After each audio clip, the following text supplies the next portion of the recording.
All right. Here we go, back again on the other side of the coin.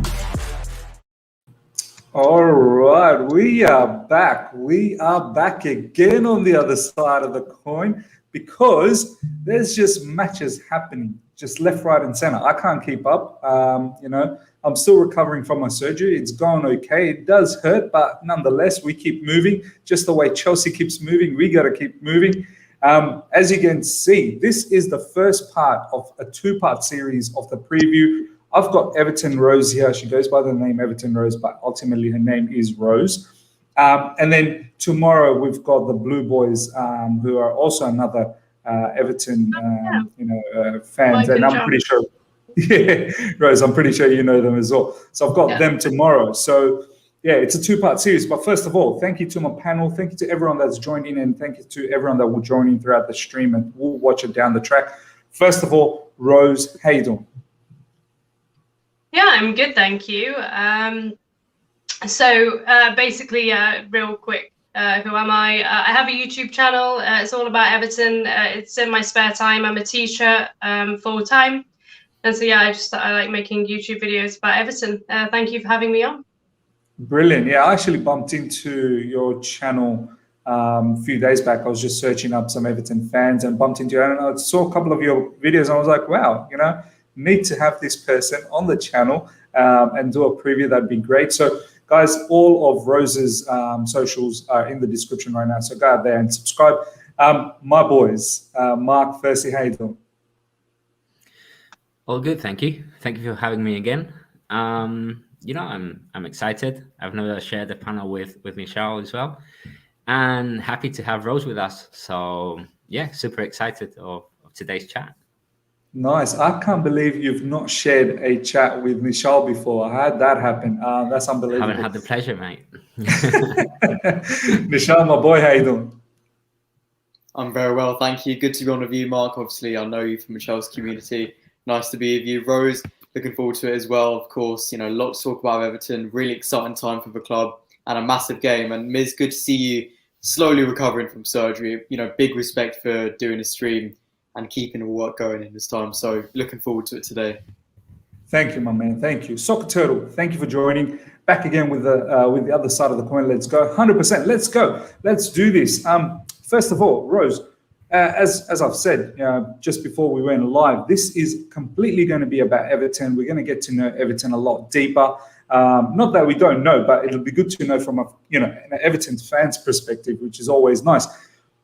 Everton's been coming off 3 pretty decent wins, clean sheets as well. They've beaten Liverpool, which was a very, very decent victory. Much like our one, you guys dominated that game as well. Then I believe you guys beat Southampton and West Brom just a few days ago. What's the mood like in the fan base? I've seen some of your videos. You guys are very, very happy. But, I mean, tell me exactly how the fan base feels at the moment about the whole, situation of three Premier League wins in a row. Yeah, it's been a pretty good time to be an Evertonian. I mean, in the last week, as you say, we've won the derby after so long, 23 years, not beating them away from home, which is a ridiculous amount of time. Then the new stadium got approved. Then Luca Digne signed a 4-year contract, who I think, I'm sure we'll talk about it later, but I think he's one of the best left backs in the league in terms of going forward and getting assists. So yeah, a pretty good time. And the 3 wins, like you say, I'm glad we didn't bottle any of them, because our fear as fans was that we were going to beat Liverpool and then lose to Southampton and West Brom. And then it would kind of have not meant that much because the mentality's not there. But yeah, 9 points out of 9, and looking forward to the game on Monday. No, absolutely. We're gonna build up to that game for sure. Nishal, similarly, obviously these guys, 3 wins in a row. We've been under Thomas Tuchel. We've been very good. 10 games, I believe, 7 wins, 3 draws. We've been very resolute in defense. In recent times, these guys have been resolute as well. I mean, gone are those days. I used to previously think every time the Everton sort of matchup came around, I was like, this should be a easy 3-pointer. But those days are gone for me. I look at Everton and I'm like, these are tough games. This is going to be a very, very difficult match. Is that how you see it as well, Nishal? Honestly, no. I've always seen Everton as a tough team to play. You know, they've given us, I mean, you sure know, lots of games at Goodison Park where they've outclassed us, whether it's Stephen Naismith or Romelu Lukaku. They've beaten us over the bridge once in the FA Cup. Of course, we've got a better record there.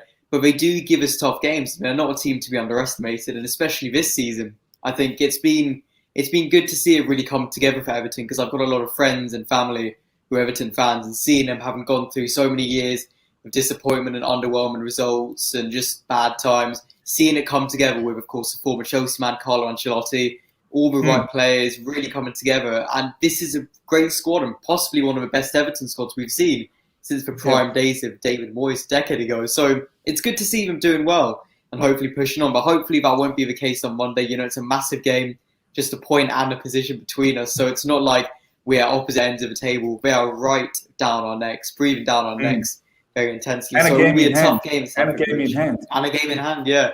So it will be a tough game in Stamford Bridge. We know that it's not going to be easy. Thomas Tuchel will be planning to approach Ancelotti. How are we going to neutralise the attacking threats? How are we going to break down the defence? But it's going to be a fascinating game. I really cannot wait for. No, for sure. Shout out to Sean, Chelsea, FC, Yusuf, as usual, Mr. Pickle, Thompson Jones, Player One. Honestly, you guys are always there in the streams. Thank you heaps. Yusuf, don't you worry. Dominic Calvert-Lewin is someone I'm definitely going to talk to Rose about. Just a heads up, Rose. Dominic Calvert-Lewin is someone I like a lot, and I would love to have him at Chelsea. I know the word is Haaland at the moment, and it should always be Haaland, but if by any chance it's not Haaland, Dominic Calvert-Lewin is someone I want. But we will talk about that down the track. Mark, do you feel the same sentiment as well? When you see Everton these days, do you feel like, these guys, they deserve a lot of respect? Do you feel like they should be in the mix, in the talks of the top four, breaking into that top four, even that big six sort of conversation that happens in the Premier League? Absolutely, Mies. I've always had huge respect for Everton. I think they're a tough team. They've got a great squad, like you've said already, Michelle. And, it's a fixture that always worries me every year, especially when we play at Goodison Park, because we've had like so many nightmares over there. But, they've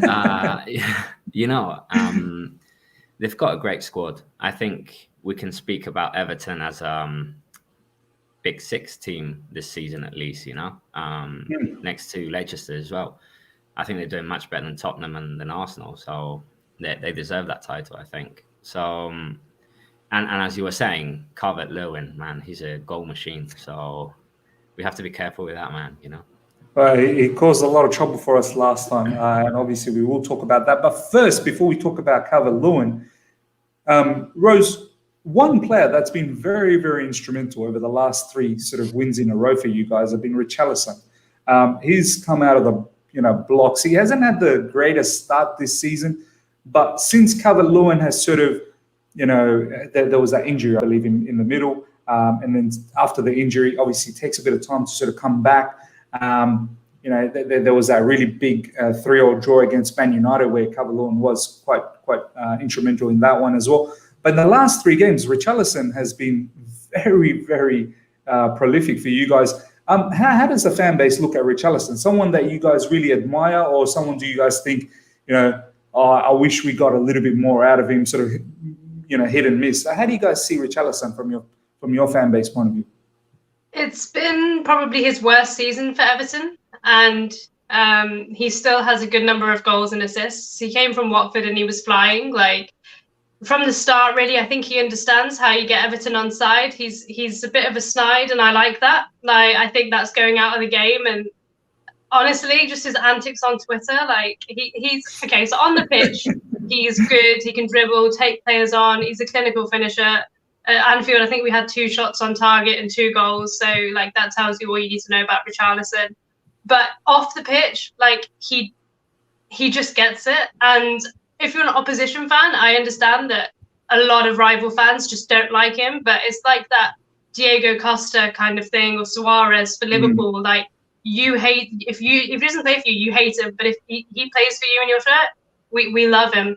We weren't that sure about him this season because Man United were interested apparently in Barcelona in the summer, and he looked like he was sulking a lot. And that's how you switch Everton fans off. If you don't work hard, just like any other group of fans, we were just thinking, right, like people were legitimately saying sell him before the January transfer window.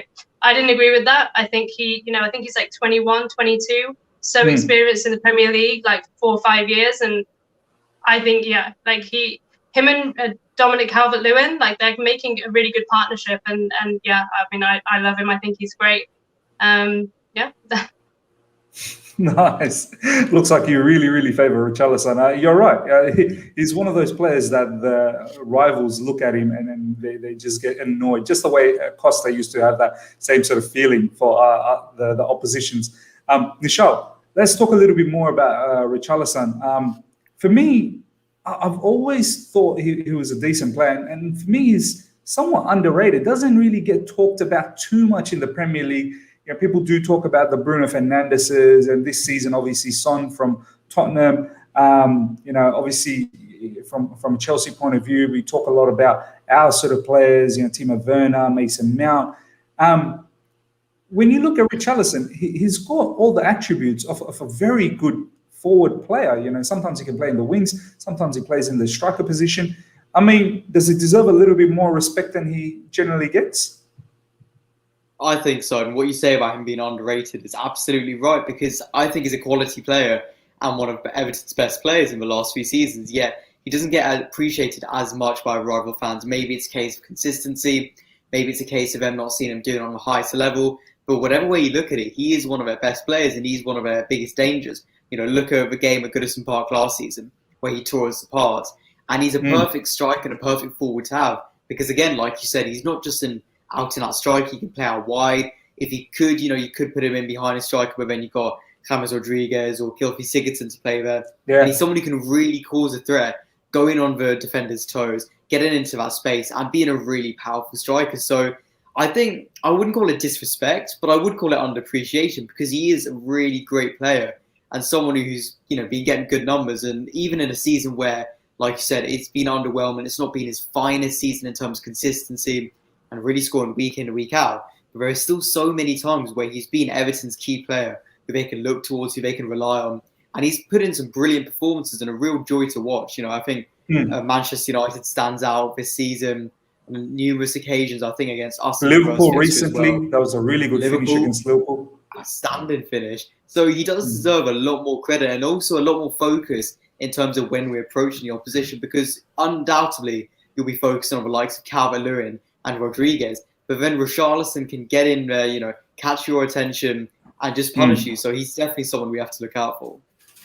100% agree. Mark, our back three have been solid, man. Since Tuchel has taken over, our back three and also the double sort of sixes have been fantastic. We need to be that back three. We've been challenged. Let's not get twisted at all. Atletico Madrid, Spurs, Man United.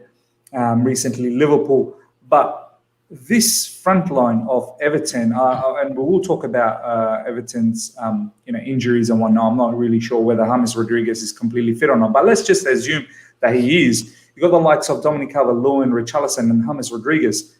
This is probably going to be one of the biggest tests our back three has come across in the Thomas Tuchel era. Would you agree with that? Yeah, absolutely. It's going to be a huge test for us. For me, it's an exciting game. It's quite 50-50. I think it's going to be even, because on one hand, you have Everton, who can score a lot of goals. They've been conceding as well. On the other hand, you have Chelsea, which under Tuchel, we haven't conceded many goals, but we're not scoring that many either. So, it's going to be a challenge, I think, for both teams. So I think it's going to be really interesting to see. No, 100% agree, man. 100% agree that this, everyone's been talking about how so far we've played matches where, we haven't really been tested. Some people are still saying that. I think that we've now definitely been tested against Liverpool, and, Man United was a pretty decent test as well. But this one definitely, Everton game will be a proper test. Rose, let's now talk a little bit about Everton's ambition. First, let's talk about when Ancelotti was appointed for you guys. What was the sort of mood in the fan base? Because you guys had the likes of David Moyes, I believe. Then you had Silva, was it? Martinez. Yeah. So they were more or less good managers, but they weren't. I would not put them in the class of Ancelotti. Ancelotti was someone who managed us and absolutely, took us, to the pinnacle. And besides winning the Champions League, but we won the Premier League. I'm pretty sure won the FA Cup as well, right, boys? Ancelotti with us. Yeah. Double. So what was the mood when Everton fans got to know that Ancelotti is going to be your manager? What was the expectation from there on in? I think it was mainly shock, because at the time we were 15th. Marco Silva wasn't doing well at all. And then, the Ancelotti rumours started and people were kind of saying, no, he's been at Napoli, they're second or something. And then that was seen as a failure. And it was shock, and it's certainly his biggest shock. The squad that we have last season was not anywhere near competing for Europe, and I think it's testament to the job that he's done. Yes, we've added James, and Alan has been a key player, and Decore as well, who's an engine in midfield. But yeah, mainly shocked, to be honest. And he seems to love us. We love him. Obviously, I know him from the time that he was with you guys at Chelsea. He's exactly what we needed. He's a winner. He's won trophies. And aside from the FA Cup, our managers before that hadn't. David Moyes, I have nothing but respect for David Moyes. He took us from relegation candidates to top 6, top 8, a top 8 team. Then Martinez, and then we slumped, and then, Koeman, and then we chopped and changed for about 4 years. And then that's never good for, I say it's never good for a football club. You guys seem to do it, and it seems to work. But for Everton and for us, we just need stability, and we need someone who's done it, who's experienced. And I think, delighted to get Ancelotti, because he's just won everything in almost every league. What do you think is that? Yeah, the ambition. I was going to say as well, I think keeping Duncan Ferguson was really important as well for the fans, because he came in and that was the 3-1, obviously, where we bounced back. And I think having Duncan Ferguson as his assistant, he has the connection with the fans. And I also think having Marcel Brands as director of football, he's made some very astute signings, signing some good young players now. And I think the whole system's working. So hope he stays for a good few more years. No, 100%, you're right. I mean, the signings that you guys have made, James Rodriguez, Alan, Decore, Godfrey, obviously we're going to talk about all of this, but just quickly, what is the ambition? I mean, as soon as Ancelotti was, brought into Everton, obviously last season, it was last season, right? Ancelotti came in. I think it was sort of early last year. So let's forget last season, but at the start of this season, what was the ambition for Everton fans with Ancelotti? I think a top 6 finish we were seriously looking at based on the signings that we made. But for me, it's a trophy. We're in the quarterfinal of the FA Cup. We've got Man City. It's going to be extremely tough to try and get past them. It's a trophy. 1995 is just far too long for a club of our history and our size to go without winning anything. And so European football, maybe, but for me, I'd take finishing 6th and then a trophy. Like that was my ambition. And I think it's probably Carlo's as well, because we have taken the FA Cup really seriously, beating Tottenham, albeit in extra time in the last round. So I like us just, losing to Man City is not the worst thing in the world because they're levels above us, but I would love just somehow to beat them and then go on to win the FA Cup. No, fair enough. It's interesting to always to hear from opposition fans, what their expectation is. So like you guys are going for a silverware and top 6, so as big ambitions, and obviously from there, you can kick on. Nishal, from a Chelsea point of view, taking a step back and looking at a team like Everton, are you somewhat impressed the way they're sort of operating at the moment? A really good manager, as Rose said, sporting director, making good signings. Honestly, I can't fault any of their signings. James Rodriguez, Decore, Godfrey. I can't remember. They've made Alan. Do you sort of look at it and go, they're in the right direction. You know, they've now got their heads sort of screwed properly, and they're moving towards to break that top six, as Rose said. So do you kind of sort of see that, you know, that's a football club that just knows what they're doing at the moment? I'm really impressed by Everton because they've got the right manager, they're getting the right players in, and like I said, it's the pieces of a puzzle coming together that we've been missing from Everton for so long. You know, that you went through the tumultuous period of Ronald Koeman, Marco Silva, chopping and changing, and, you know, getting Carlo Ancelotti in was a remarkable feat for the club. Like, absolutely. If there's any good signing you've had, and the best signing for the last decade, it's got to be Carlo Ancelotti. Because to get a manager in of that stature, you know, not that, of course, Carlo Ancelotti is a world-class manager, and Everton is still a big club, in my opinion. But to get a manager that, you know, Real Madrid Champions League winning, won the double, Chelsea's first ever double in our club's history, to get him in, it's huge achievement. You know, that's the reason you got James Rodriguez, massive signing, Alan from Napoli, Abdoulaye Doucouré, even Robin Olsen, you know, where we've seen Jordan Pickford be shaky. I think Olsen's come in and, you know, maybe it's not a massive upgrade, but it's still a really good option to have a back. My only criticism, if any, for Everton is improving the defensive depth, because while the first choice back four, I think is very strong with Digne, like you said, one of the strongest left backs in the league, Ben Godfrey, Michael Keane and Yerry Mina. When you take away that first choice four, there aren't as many strong options. You know, Max Aarons has been linked, and that would be a magnificent signing, especially as Bayern Munich want him.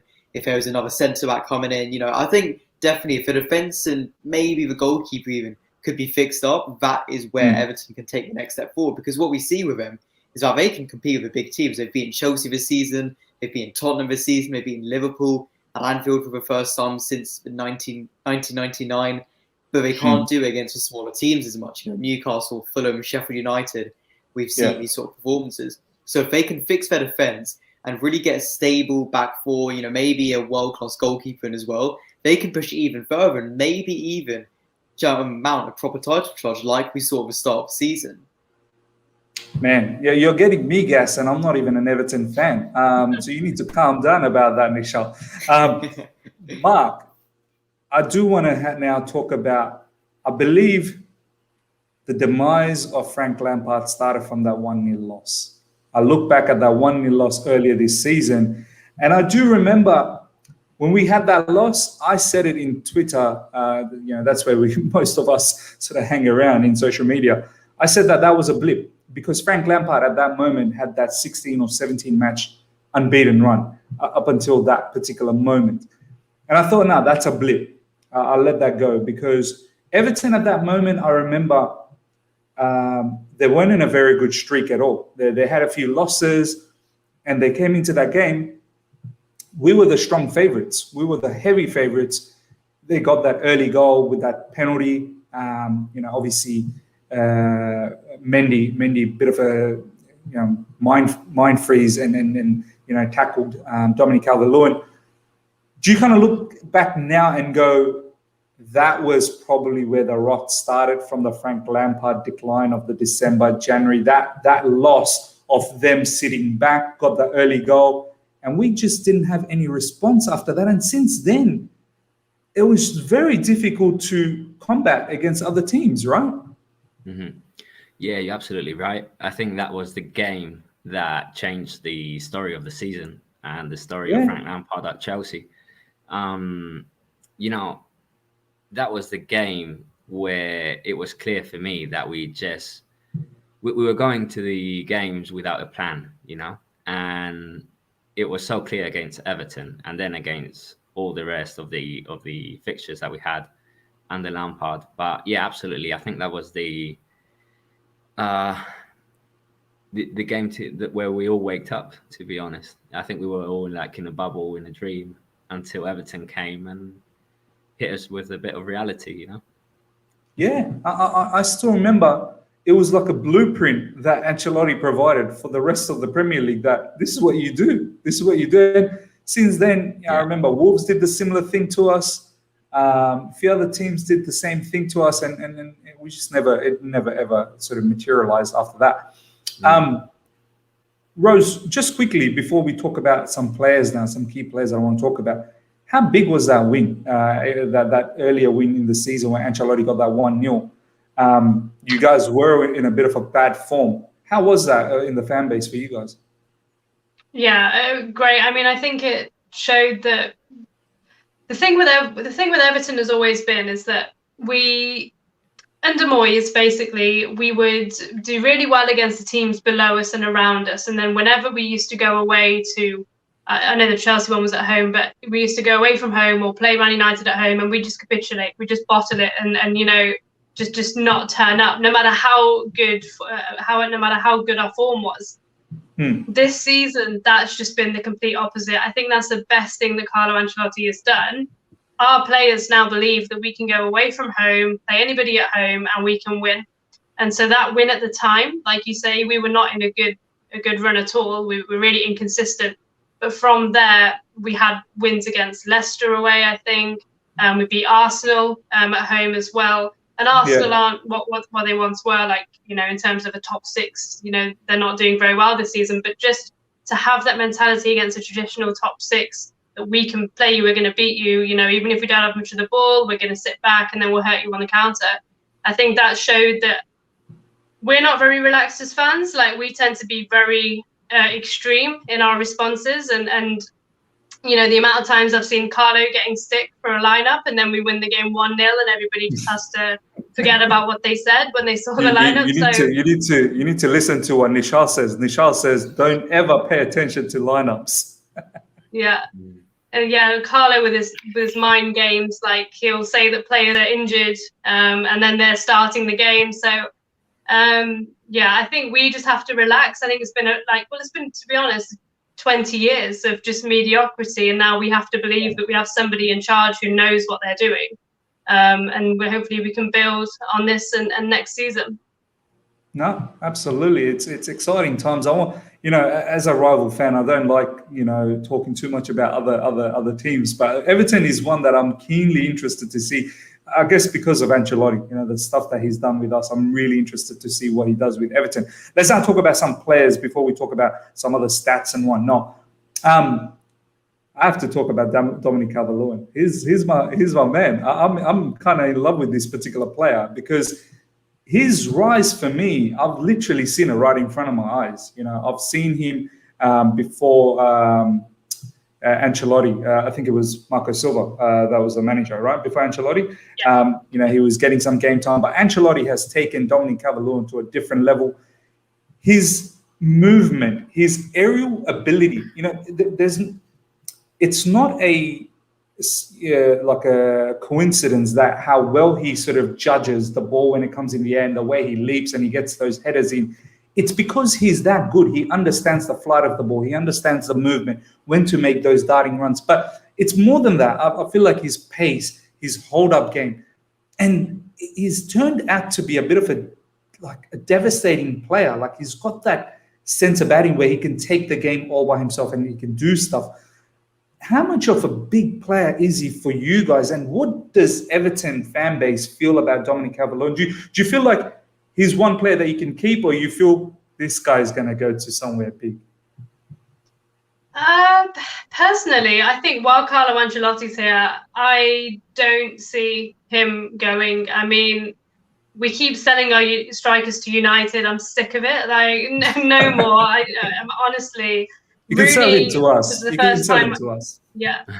Well, Rooney was the first time I cried when I saw him wearing that red, horrible jersey. And then the next time, you know, Lukaku. So I'm fed up. I'm just no more doing business with Man United at all. So, like, no, it made me laugh, actually. After the first couple of games of the season, Arsenal were on about getting him. And I was just like, why is he going to go essentially sideways? I mean, he may win an FA Cup at Arsenal, but...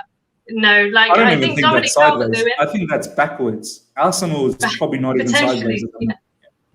Yeah, I mean, so I'd love Dominic Calvert-Lewin to stay. I think he's a pretty grounded footballer in the sense of, you know, I think he loves Everton, if I'm being totally honest. I mean, he's been here 5 years now, I think, and I just don't see him going. It'd have to be a hell of a bid because he's going to be one of the top scorers this season. Now he's an England international as well. And I do think he was somebody that I was entirely not sure about. I thought, we needed to replace him, not last season, but the season before. I thought, we needed to get a striker in, and we were linked with Giroud, I think, a couple of years ago. But no, for me, as you say, Dominic Calvert-Lewin, he's gone from being a substitute to a player that just has to start for me if we're going to win the game. And yeah, so when you've got Luca Digne putting crosses in and James Rodriguez, his leap, it's ridiculous. So yeah, I'm really delighted with him, and I'm really glad that he's shining at Everton, because a lot of us weren't sure about him up to a season ago. So yeah.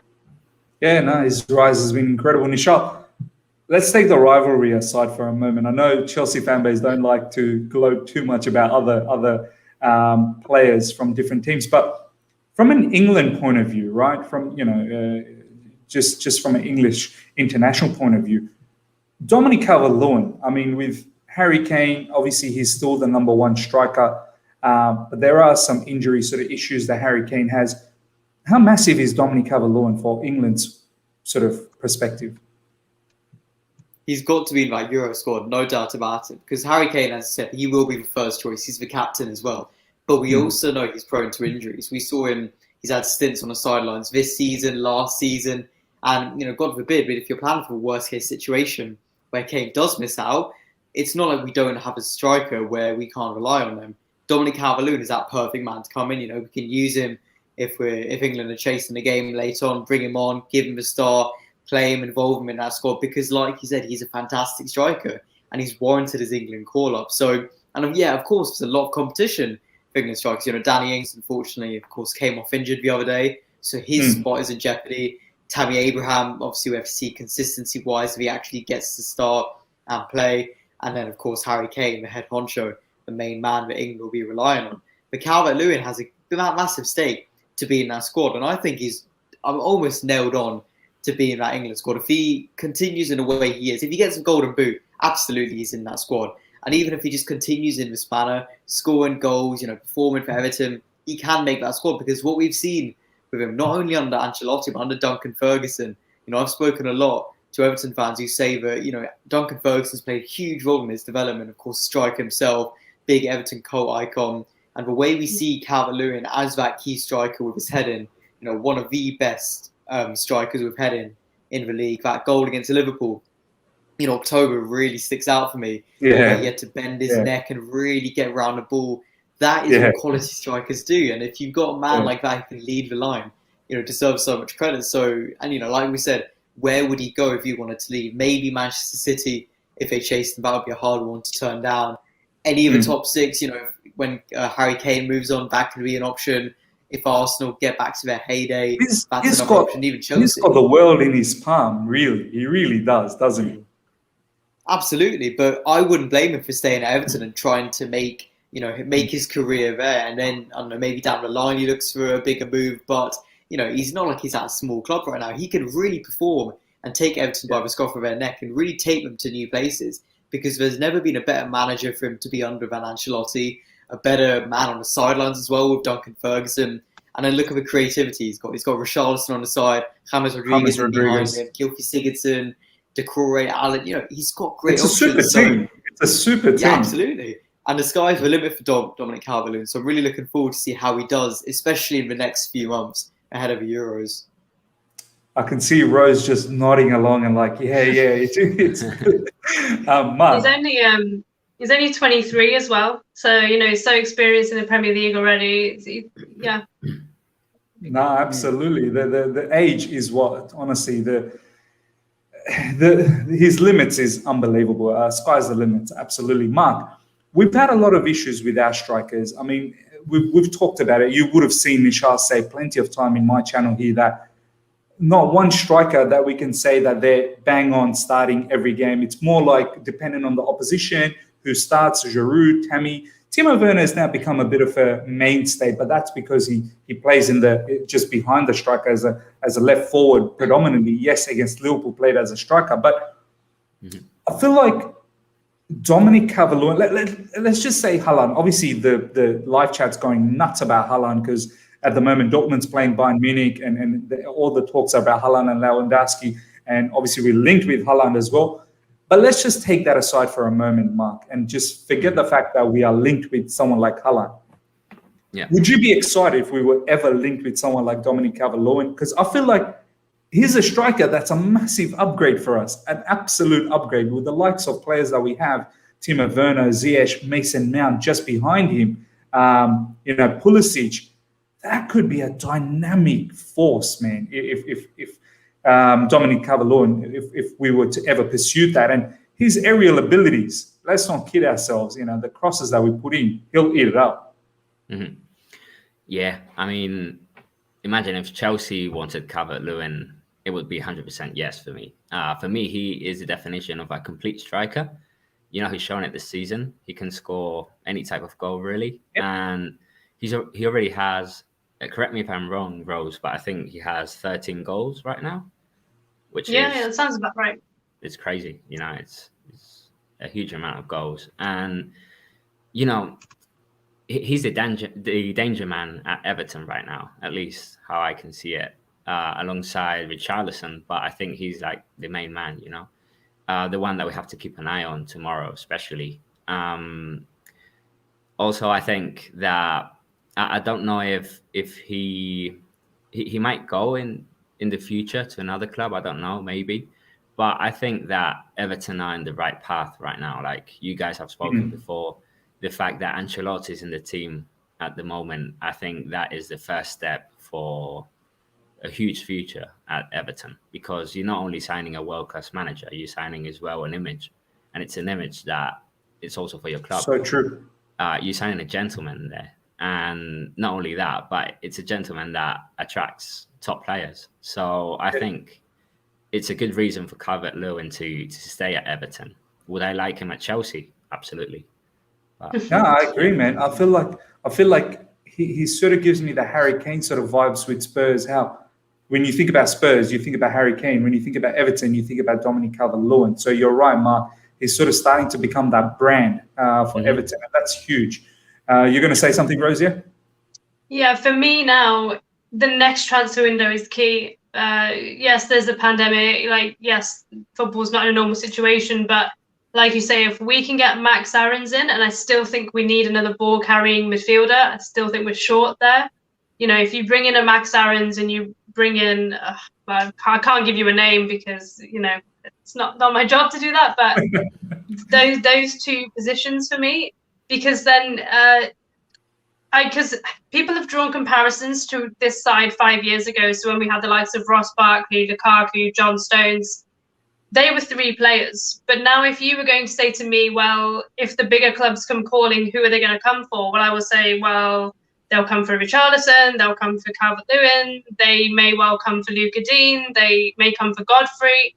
Well, okay, well, now that's four players. So if you take those four players, I do trust in Carlo Ancelotti to be able to replace them. But I think the difference is now, when you look around the dressing room, when those players left, when Ross Barkley left, like no disrespect to the players we've had, but you were looking at Nias and Kone and players like that. When Calvert-Lewin looks now, he's seeing James Rodriguez and Alan, and he's probably thinking, well, we are going in the right direction. And yeah, so I think we are in a different, position now in terms of the manager we have and the players we have, but it's crucial that we build on it, because if we don't, then you will see just another turnover of the bigger, younger players then going, just moving on, like you said.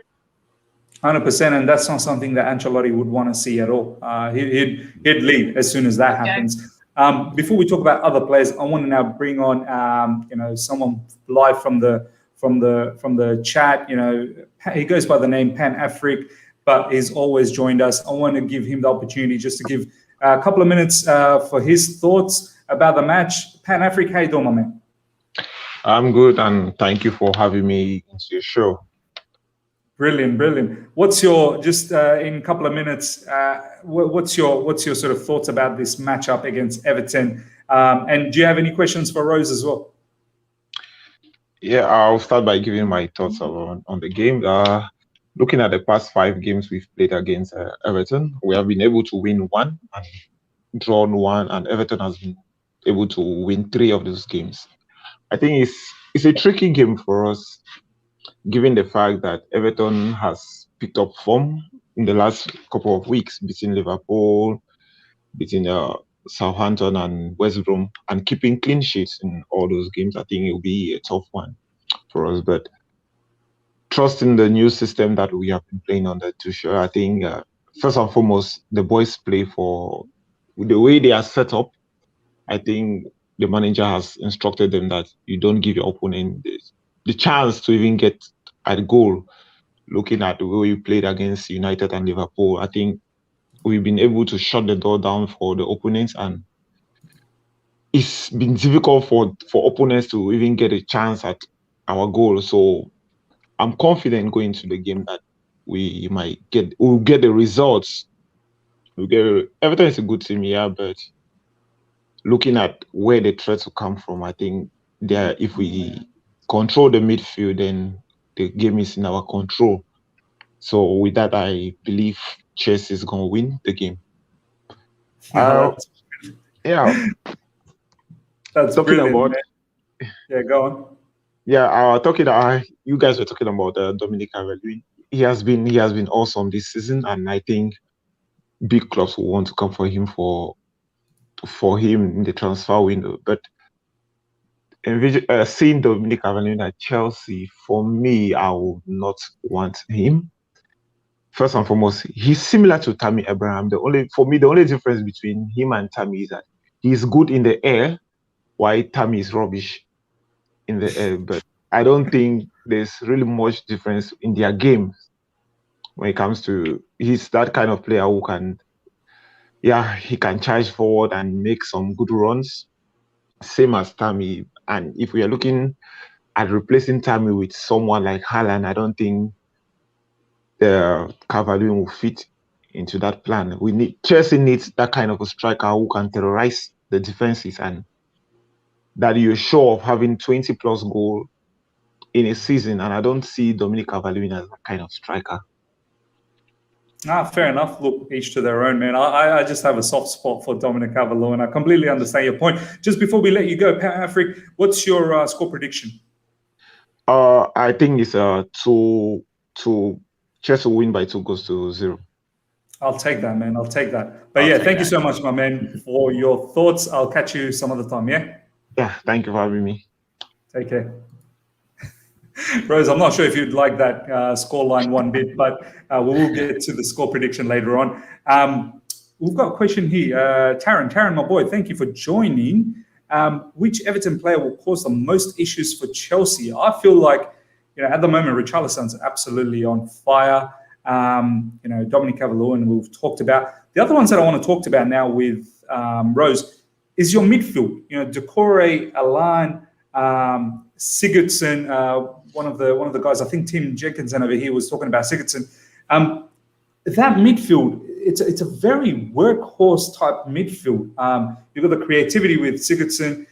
You've got the dynamism of Decore. Alan's a bit of a destroyer.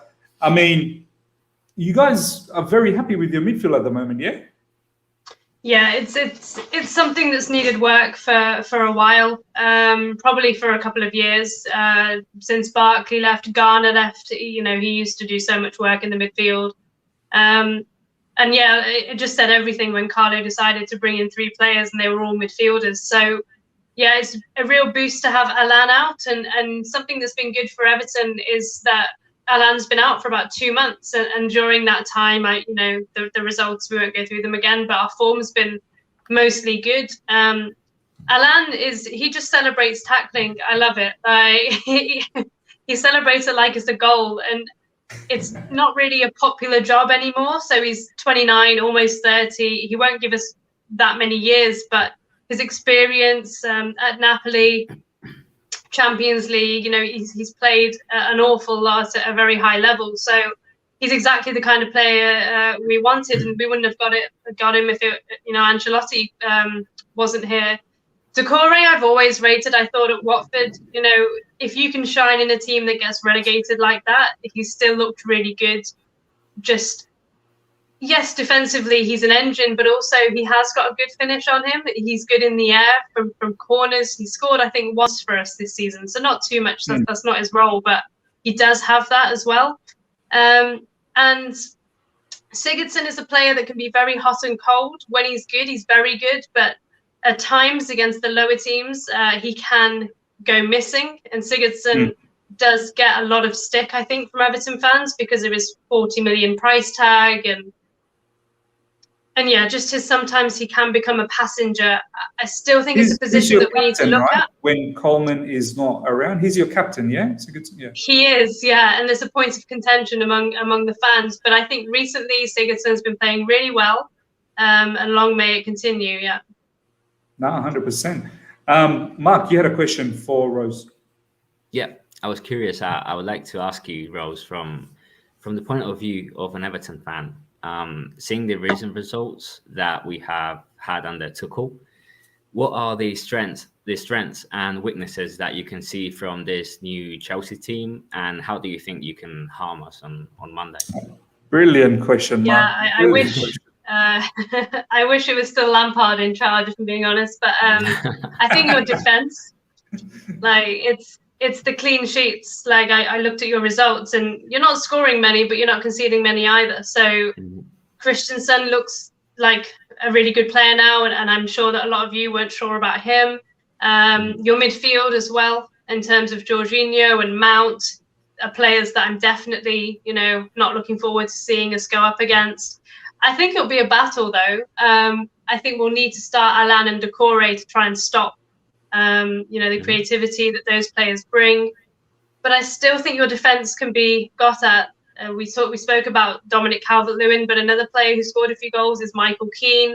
Ben Godfrey is, a very physical player as well. So I'd say your strengths are probably midfield and defence. Weakness may be in attack, because I don't really know what your best front three is. Werner hasn't done as well as I expected. Mount's probably the only one that stays. Everyone else is just a mix and match. Yeah, so I'd say that, from set pieces, I can still see us being dangerous and on the counter. Yeah, you guys are very strong aerially as well. Just quickly before I start asking the next lot of sort of questions that we have lined up, Rose, what Chelsea player scares you from Sean Chelsea FC? On recent form, I'd probably say Mason Mount, actually. I like Callum Hudson-Odoi. Can I stop you for a second? I'll just quickly stop you for a second. You're probably the fourth or fifth opposition fan we've got in, and they've always said Mason Mount scares them the most. It's crazy how I think now in our fan base, almost 99% of the fan base completely believes in Mason Mount. But I just find it so amazing that opposition fans rate him so highly as well. I just hope that our fans, to all the people that are going to watch this, and 30 odd that are on right now, and many more that are going to watch this, just please listen to what the oppositions are saying. They rate Mason Mount highly. But yeah, continue, Rose. Yeah, I like Callum Hudson-Odoi as well. But I think for Mason Mount, I think England are really spoiled, maybe too spoiled in terms of that kind of player. When you look around, just generally the top six teams, and even like Leicester, who are doing really well as well. So for me, Mason Mount, because I think I'd like Alan maybe or Decore just to follow him everywhere on Monday and try and stop him. I think Mason will have their number. Mason's been absolutely amazing. Nishal, let's talk about some of the other players now, and obviously we'll get Rose's thoughts on that. Some of their defenders really, really have impressed me a lot. Holgate, Godfrey in recent times. These are some up-and-coming players that Everton's got going. Your thoughts as well, just from a Chelsea point of view. I've been very impressed with Ben. His name is Ben Godfrey, right? Ben Godfrey, I believe. Yeah. I've been very, very impressed by this particular player. Your thoughts on Mason Holgate and Ben Godfrey, and obviously Luca Digne. We're forgetting, as Rose said, Luca Digne's probably one of the best left back in the league. Doesn't really get talked about too much because of Robertson. Talk to us your perspective about Luca Digne, Mason Holgate, and Ben Godfrey. Everton have a very talented crop of fullbacks. Luca Digne he's very, very outstanding at what he does. Great crosses, really good attacking. Of course, he's had sometimes in the past where he's maybe faltered defensively, but going forward, he's definitely one of the best fullbacks in the league. I can say that comfortably. Mason Holgate, again, somebody can play in the centre, out wide as well. He's definitely one for the future for Everton, whether they bring in a new partner for him or they try to, keep Michael Keane in for a few more years. But Mason Holgate will be there. But Ben Godfrey is the main one I want to focus on because, of course, Seamus Coleman, great captain for Everton. But we saw the missing key for him and the missing link when he was out injured for such a long time. And we looked uncertain about who would Everton play. And, of course, Ben Godfrey stepped up. At first, he was trying to find his feet. I think he played in the Merseyside derby in October. And, he looked a bit uncomfortable every now and then against Mo Salah and Sadio Mane. But he's really grown into his element there when Seamus Coleman has been out. And it's something that Everton, in my opinion, Everton could be really comfortable with, having Ben Godfrey as their backup right back. And even Nkunku, who's played more in the League Cup and in domestic competitions, he's been really good. And he's a really exciting prospect for the future. Because the main thing with Everton is Seamus Coleman is the key in the defence, in that defensive 5, 7, whatever you want to say. And the main questions we're asking is when he moves on, because of course he's approaching the twilight of his career, he's getting more and more injuries, some proving really costly. When he moves on, what do Everton do?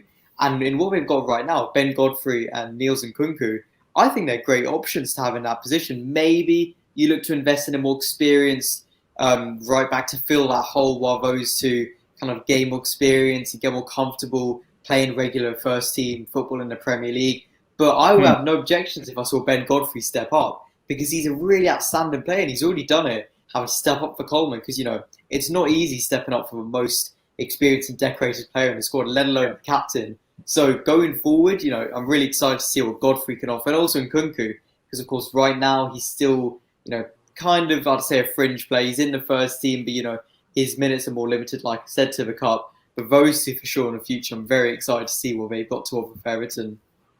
Yeah, man, 100%. I've been very impressed with Ben Godfrey. I've watched a few Everton games. I'm like, wow, this guy's a bit of a player. Rose, let's not talk about. We've been playing with the back three, as you've noticed. Thomas Tuchel has taken over. We've now played with the back three, the double sixes. You guys have more been, and this is the thing I like about Ancelotti. He's very pragmatic. He sort of looks at the team and really just customizes how to combat each team. He doesn't really have, this is how I'm going to play every game. I guess he's sort of building towards that. I think 4-3-3 is what he does want to play. But, in recent times, I have seen Everton play with 5 at the back, 3 and the wing backs. Sometimes you guys play with the 4-2-3-1. So you guys have been mixing it up. How do you feel you will actually shape up against knowing that most likely we're going to play 3 at the back and the wing backs and double sixes? How do you think you're going to shape up? So Carlo played a 4-3-1-2 in the last game. It does change often. I mean, we played 4-4-2. Like you say, we played 3-5-2. We don't look as solid when we have 3 centre-backs at the back. For whatever reason, it hasn't really worked in the main. And so I can kind of see him going with a 4-3-1-2 again and packing the midfield. My kind of team for Monday would actually be, I'd just change it again. I would bring Coleman back in. Hopefully he's fit. And I would go with Holgate and Keane as the centre-backs. And then Godfrey can also play left-back as well. And the reason I do that is because I'd like to push Luca Digne forward. I think, Nishal, you mentioned it. Luca Digne is not the best defensively. I think attacking-wise, I could probably make a case for him being the best left-back in the league. But defensively, he's not. So Ben Godfrey does bring that pace and athleticism and physicality, which I think we'll need if you guys go with Hudson-Odoi or somebody with pace. I'd push Luca Digne forward and go with like Decore and Alan in the midfield and actually have him as part of the midfield 3. Ahead of him, I'd play Sigurdsson, and because James hasn't played the last couple of games, I don't see him starting. And then, Dominic Calvert-Lewin and Richarlison. I think I wouldn't be surprised if Carlo did rotate. That's another thing that tends to get on the Everton fans' nerves, but you have to rotate when you're playing 3 games a week. So I think that one. No, absolutely. Whilst we're talking about the whole formation lineups, let's actually just get straight into it because I'd love to know, set this up so that Chelsea fan base sort of gets a bit of an idea how this could sort of turn out. So, were you saying you'd play with the 4 at the back and 3 in the midfield and sort of 3 up front? Is that what you were sort of saying? Yeah. So let's start from the back. Obviously, at the moment, Pickford would probably be your keeper, yeah? Yeah, Jordan Pickford, yeah.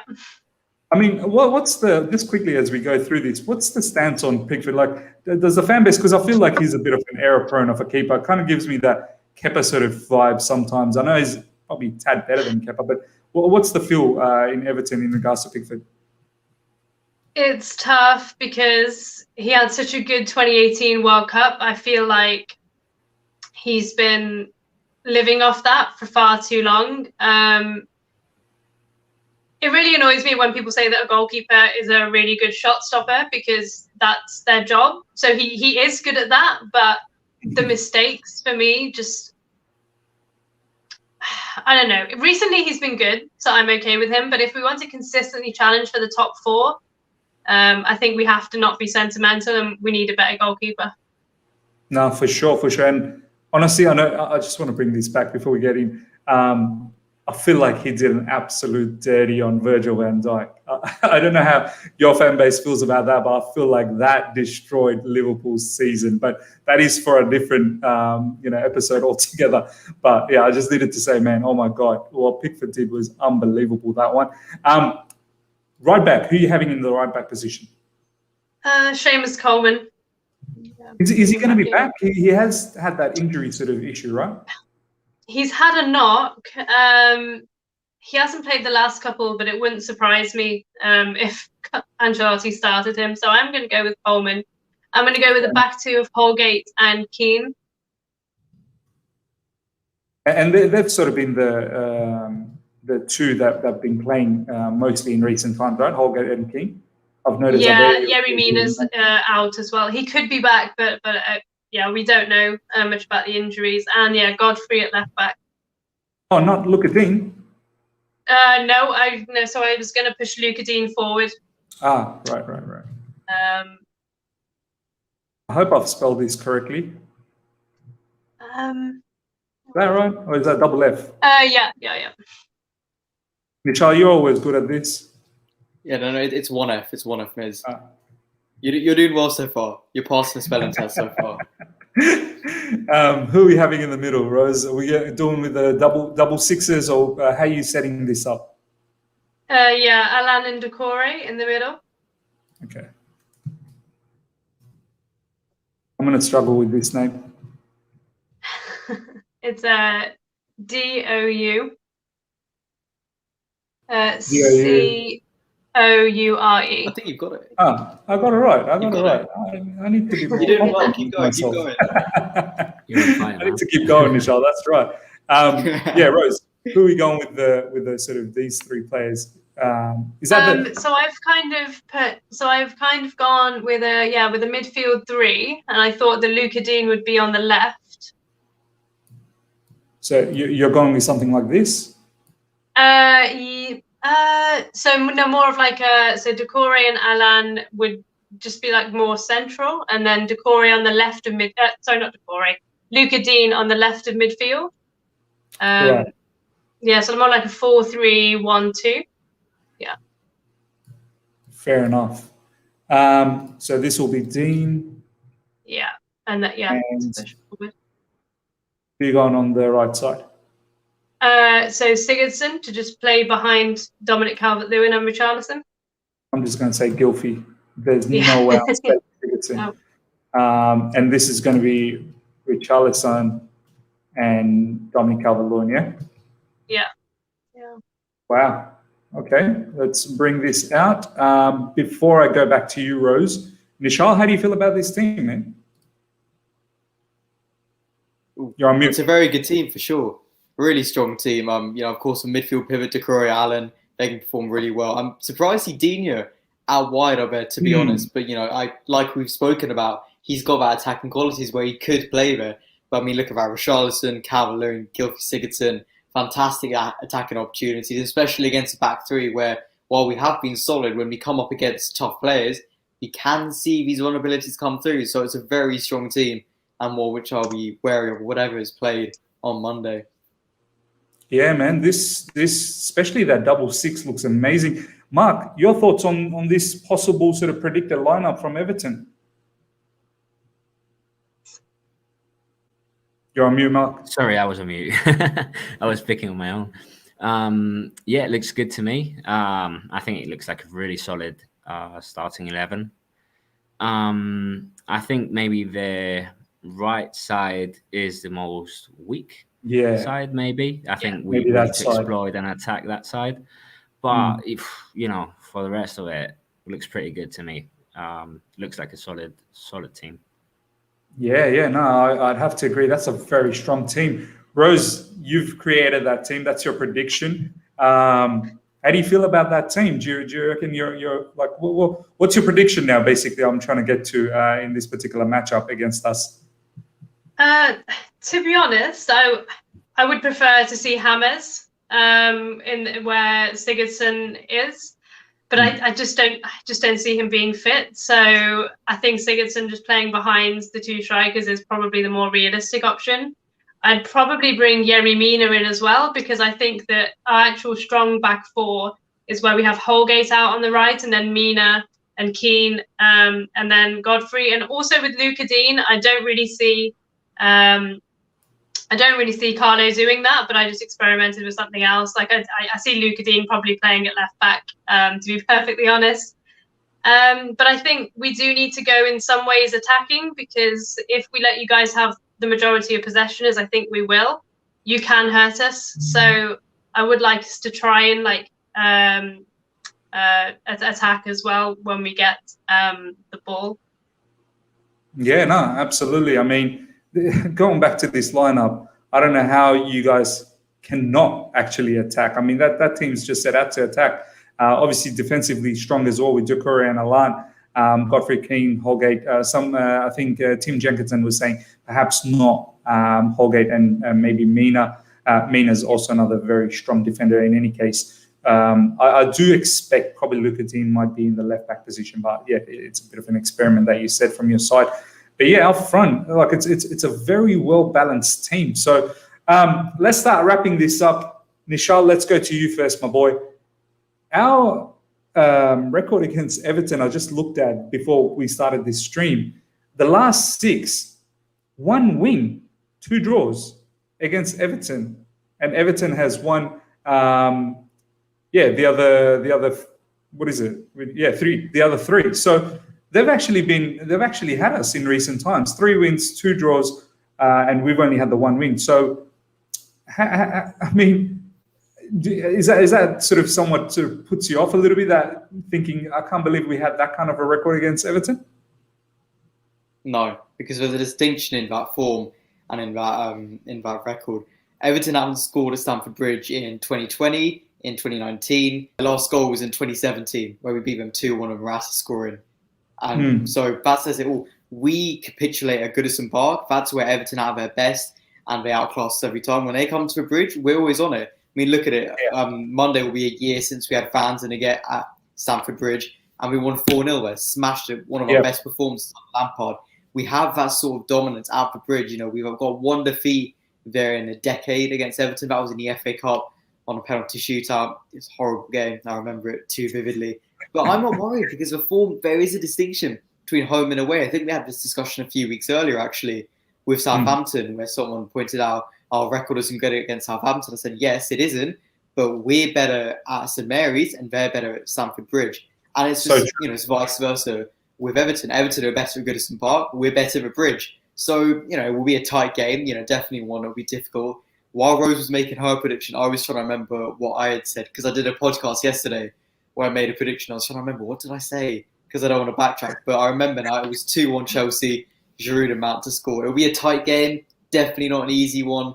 Really exciting one. There's a lot at stake given where we are on the table, where we are points-wise. And Everton will not be an easy challenge. But given our recent form, we beat Atletico, we beat Liverpool, we drew Manchester United. In the tough run of games we have, which spans from Atletico away to Atletico at home, we've gone through the toughest first half, in my opinion. The second half is still hard. You know, trip to Leeds, home tie against Atletico, and of course the game against Everton. But they're more manageable games, and the fact we've come away with those 3 games without losing, let alone conceding a single goal, you know, it fills you with confidence. So 2-1 Chelsea, and I'm looking forward to it. For sure. Mark, this is a huge game for both of us. Obviously, Rose will tell us from her perspective to close the show. But if we beat Everton, we pretty much shut them off. They do have that game in hand. We are in front of them in top 4. I definitely think Everton is going for the top 4 now. I mean, Rose did say the ambition was top 6, but now that they're so close, they'll be going for the top 4. There's no doubt about that. What's your prediction for this match? I think it's going to be really, really tight. I don't think it's going to be many goals. This time I'm going to predict a 1-0 win for Chelsea.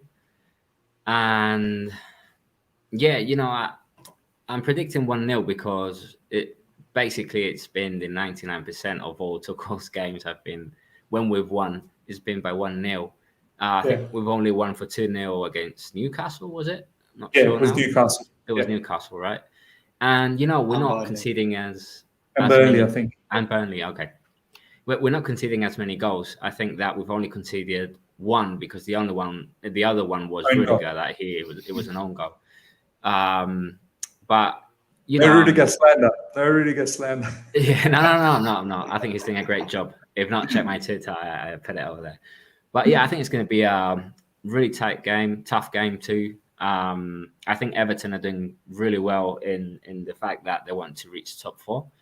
Especially as we were talking before, if they do have a project, and with Carlo Ancelotti and that they should aim for European football. So I think it's great that they're doing it. And I wish you all the luck, Rose, but not on Monday.